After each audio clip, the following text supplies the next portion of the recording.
இது வந்து Wednesday morning வந்து இட்லி அப்புறம் சாம்பார் செஞ்சுட்டு கொஞ்சமாக வந்து வடை போட்டுட்ருக்கேன். சில பேர் வந்து இப்போல்லாம் வாழைப்பூ வடையே இந்த வாழைப்பூ வடை தான் செஞ்சிட்ருக்கேன். சில பேர் வாழைப்பூ வந்து நம்ம ஃபுட்டில் சேர்த்துக்கவே மாட்டேறீங்க. அட்லீஸ்ட் நீங்கள் வந்து மந்த்லி ஒன்ஸாவது நீங்கள் வாழைத்தண்டு வாழைப்பூலாம் சாப்பிட ட்ரை பண்ணுங்கள். வாழைத்தண்டு வந்து ஜென்ஸுக்கு ரொம்ப நல்லது.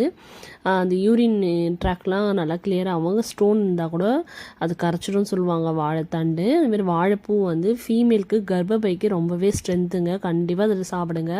அப்புறம் தேர்ஸ்டே வந்து அவனுக்கு வந்து ஸ்கூல் ரீஓப்பன் ஆக போகுது தனுக்கு. அதனால் அவங்க அப்பா ஃபுல்லாகவே கவர் பண்ணிட்டார். அவங்க அப்பா தான் எல்லாமே பண்ணார். வெறும் இந்த லேபிளுக்கு நேம் தாங்க நான் எழுதினேன். சரி அதெல்லாம் எழுதிட்டு அரேஞ்ச் பண்ணி அவன் பேக்கில் வந்து வச்சுட்டு இருந்தேன். குழந்தைக்கு எல்கேஜி போகிறான். இப்போ எவ்வளோ புக்ஸ் பார்த்தீங்களா.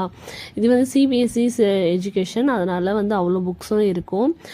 பார்க்கலாம் மேபி ஃப்யூச்சரில் எப்படி சிபிஎஸ்ஸாக மெட்ரிகுலேஷனாக தெரியல. உங்களுக்கு எது பெஸ்ட்டுன்னு மறக்காமல் கமெண்ட் பாக்ஸில் கமெண்ட் பண்ணுங்கள். Tata bye bye.